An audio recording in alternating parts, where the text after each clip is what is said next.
16/12/2021 ये तारीख Bokaro steel city के लोगों के लिए जरूर यादगार बन जाती अगर इस तारीख के दिन जो रिपोर्ट यहाँ के स्थानीय बीडीओ, स्थानीय सीओ और स्थानीय नगर आयुक्त ने जो डीसी को भेजा था, अगर उस पर कार्रवाई की जाती तो ये तारीख जरूर तारीख बन जाती।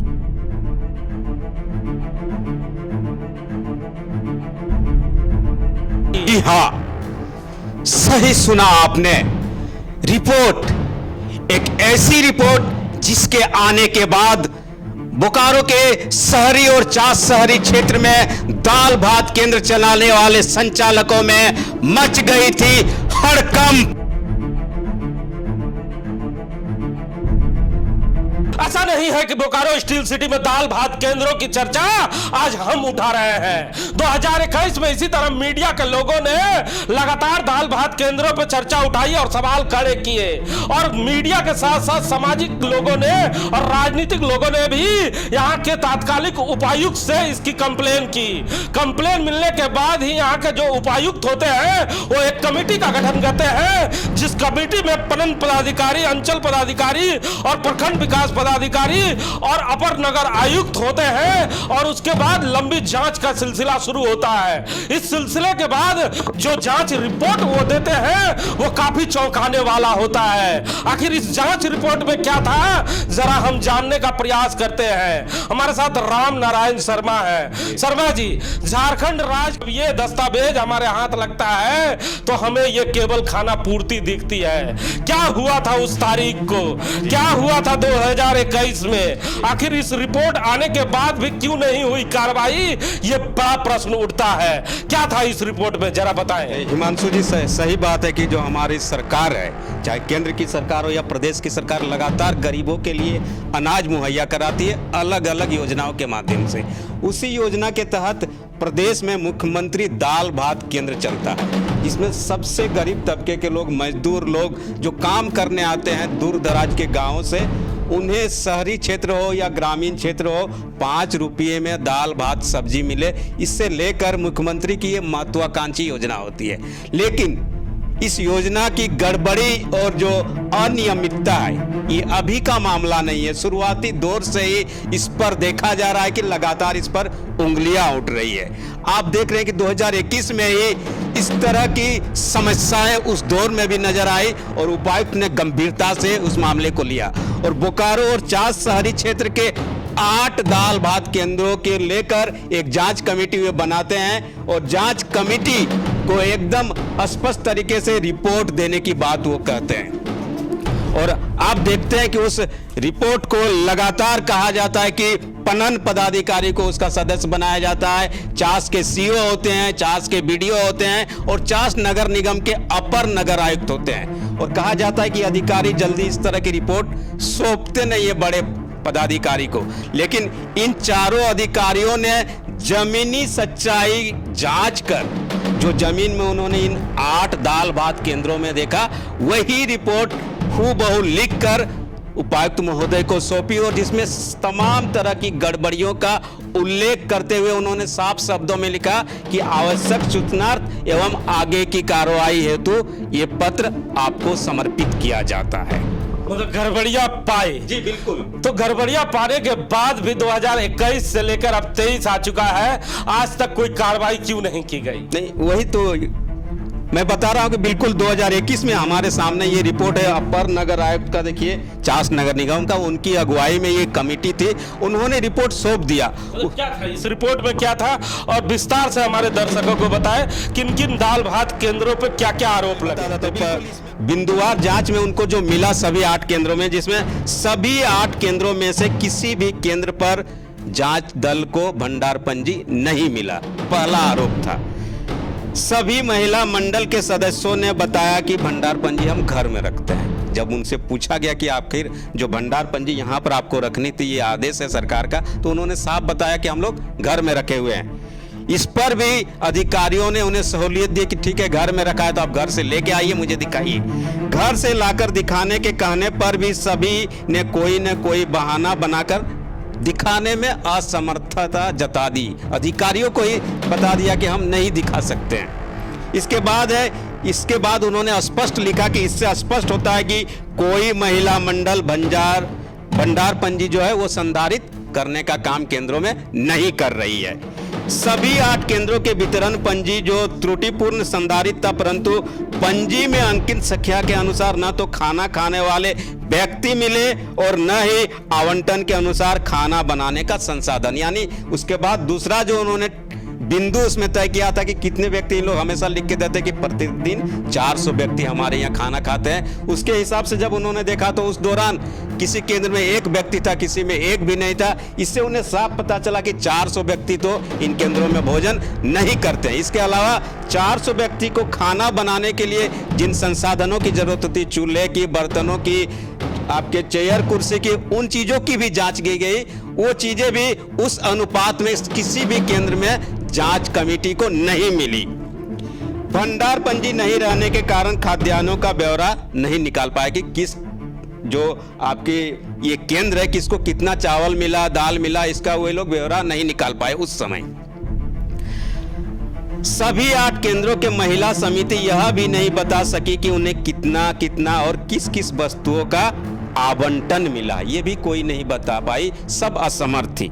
इसके बाद संचालित मुख्यमंत्री दाल भात केंद्रों में त्रुटिपूर्ण पंजी तो संधारित किया गया, यानी जो संख्या आप रजिस्टर में लिखते हैं कि मेरे यहाँ इतने आदमी खाते हैं, ये नाम है, लेकिन खाने वाले लाभुकों की संख्या वो नजर नहीं आई केंद्र में।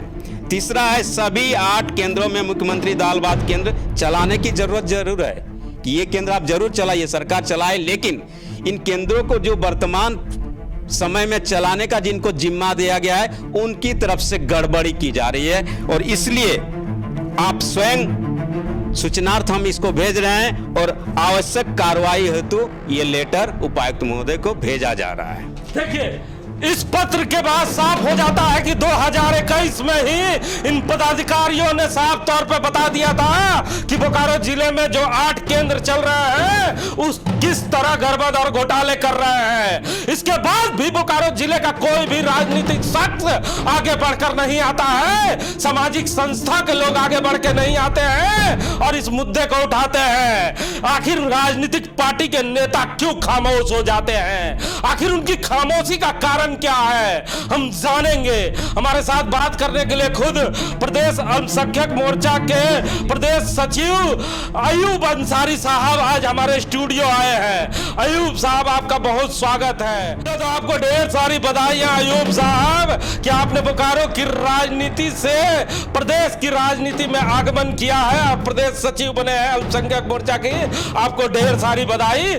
लेकिन एक प्रश्न हम पूछना चाहते हैं, आपने भी सुना है कि 2021 से जांच की फाइलों में ही दबी रह जा रही है और आपके बोकारो स्टील सिटी के गरीबों को ना दाल मिलता है ना भात मिलता है, केवल फाइल में ही जांचें रह जाती है। तो राजनीतिक दल के नेता क्यों खामोश हो जाते हैं? सबसे पहले डी फोकस के आपके तमाम चैनल के साथियों को हम धन्यवाद देना चाहेंगे कि आपने ऐसे मुद्दों को आपने उठाया है।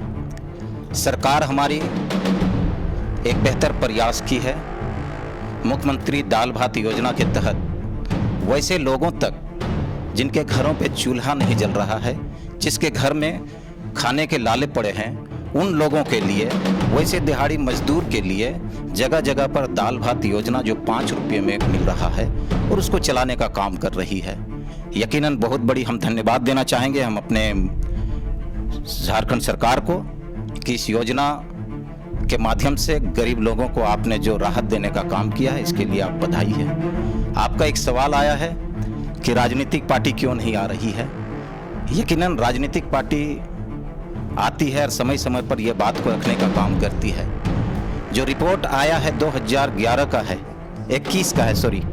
2021 का ये रिपोर्ट आया है और रिपोर्ट जब बीडीओ साहब का है, उसमें हमारे सीओ साहब का है, सभी लोग जब दे दिए हैं, यकीनन इसकी जांच होनी चाहिए थी। अब किस वजह से नहीं हुआ या कहां तक जांच हुआ है ये हमारी संज्ञान में नहीं है, मगर अगर गड़बड़ी हो रही है दाल भात योजनाओं पे तो हिमांशु जी हम आपके माध्यम से कहना चाहते हैं कि जितना जल्दी हो इन केंद्रों पर कार्रवाई कर तुरंत इसको बंद करने का काम करे और नए लोगों को संचालित करने का जिम्मा दे ताकि सुचारू रूप से ये काम चले। हमारे सूत्र बताते हैं अयूब जी कि आप ही के नेतागण इन दाल भात केंद्रों पे कब्जा बैठाए हुए हैं और आप ही के विभागीय मंत्री के इशारे पे इस फाइल को धूल चाटने के लिए फाइलों के अंदर दाब दिया गया था। ये सूत्र बताते हैं क्योंकि विभागीय मंत्री भी आपका यहाँ का है। नहीं, ये ठीक बात कह रहे हैं आपने, लेकिन ऐसी कोई बात नहीं है कि इसको चिन्हित कर किसी पार्टी के लोगों को दिया गया है। वो वैसा जरूरत रहा उनके माध्यम से जो हमारी महिला समिति जिनके पास थी उनको मिला है, लेकिन अगर वो बेहतर ढंग से नहीं चला रहे हैं, चाहे वो जो भी हो, उस पर कार्रवाई होनी चाहिए। कार्रवाई आप लोगों पे नहीं होनी चाहिए। पार्टी ने 20 सूत्री बनाया है। 20 सूत्री केवल गाड़ी में बोर्ड लगाने के लिए मिला है कि इन दाल भात केंद्रों की जांच भी करनी चाहिए थी।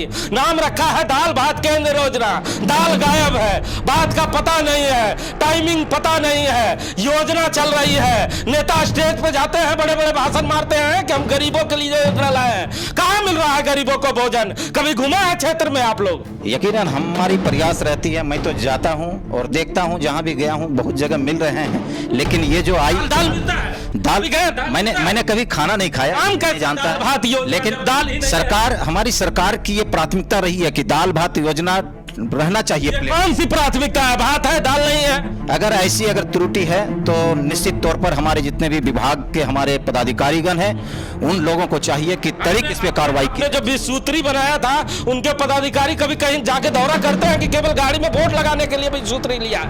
वो 20 सूत्री के तमाम पदाधिकारीगण को समझना चाहिए था, उन लोगों को जाना चाहिए था और अपने गांव गली में, अपने चौक चौराहे पे जहां पे ये सब योजनाएं चलती है और सरकार की जो भी योजनाएं चल रही है और अगर उसमें त्रुटि कुछ देखी जा रही है तो उसको मुखरता के साथ उस पर बात रखनी चाहिए थी।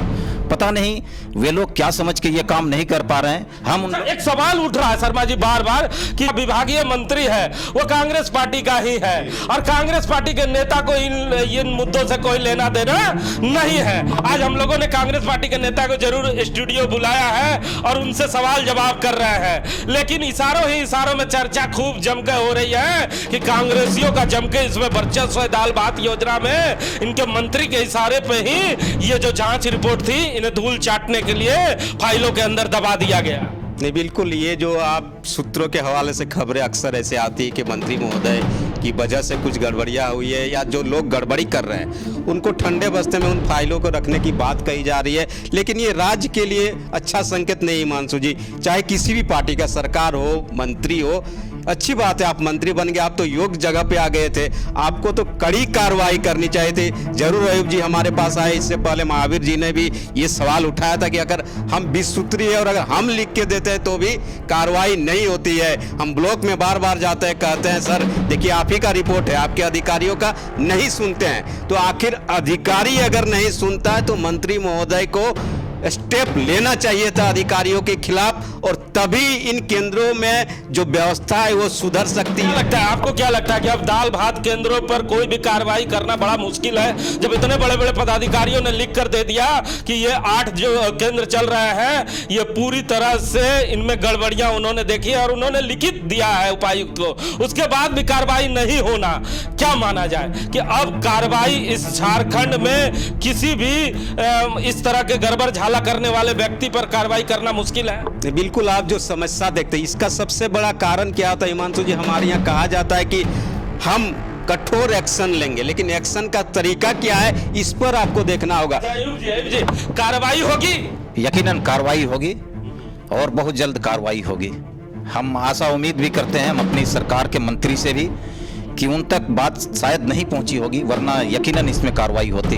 तो सुना ना आपने, ये कांग्रेस के नेता हैं जिन्होंने इस बार भरोसा दिलाया है कि गरीबों के हक मारने वाले उन तमाम ऐसे केंद्रों पर इस बार कार्रवाई होगी, लेकिन 16/12/2021 की जो तारीख थी वो तारीख ही बनकर रह गई और उन फाइलों में ही दबकर रह गई जिन फाइलों में रिपोर्ट जानी थी और जिस टेबल से ये कार्रवाई करनी थी उस टेबल तक ना जाने ये फाइल पहुंची कि नहीं यह कहना बड़ा मुश्किल है, लेकिन आशा और विश्वास है कि इस बार ये कागज दबेगा नहीं और ये जो कागज है ये कागज बनकर केवल ना रहेगा, ये फाइल तक पहुंचेगा और उस टेबल तक पहुंचेगा जहां कार्रवाई होती है। कैमरामैन भोला के साथ जीपी मान।